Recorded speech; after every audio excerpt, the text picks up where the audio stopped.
Welcome to the last edition of the challenge, 100 Days of Baguazhang for 2012. And congratulations to everyone who followed through and made it through the whole 100 days. I guess just a quick recap of what we did. Over the course of the challenge, we started off with just the idea of walking in a circle and maybe an explanation of some of the health benefits. We talked about the different kinds of walking, the mud walking step, where the feet remain flat, fairly flat all the time, versus walking through water step versus just a natural step. I think I even mentioned the crane step or something like that at one point. But there's a lot of different types of walking in Baguazhang. And all the footwork isn't limited to just walking around the circle either. And then after that we did a few supplementary exercises, and then we did some poems to demonstrate the different kinds of energies that you find in Baguazhang. So, for example, we did Tua Tianzhang, the lifting and supporting poem. We kind of explained the energies behind these movements,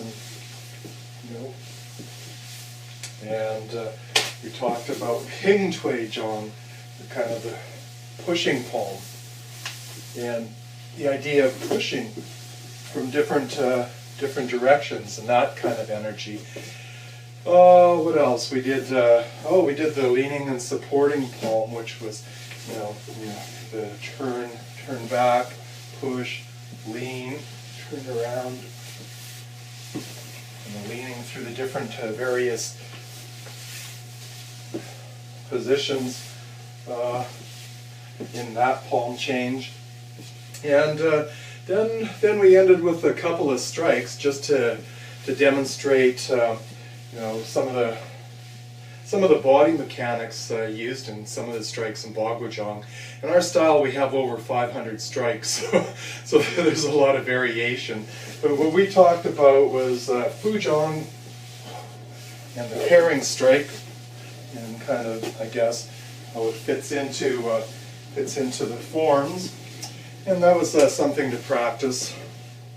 So, I don't know. I think, I hope you guys all enjoyed the training. And if there's one thing that I think is important that for those of you who are maybe new to Baguazhang, that you can take away from all this is the idea of the energies that are behind the movements in the poems, and even in the striking.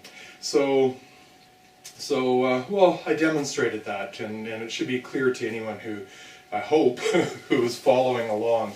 But so I'm going to end with this idea. Here's two strikes. This one is a pushing strike.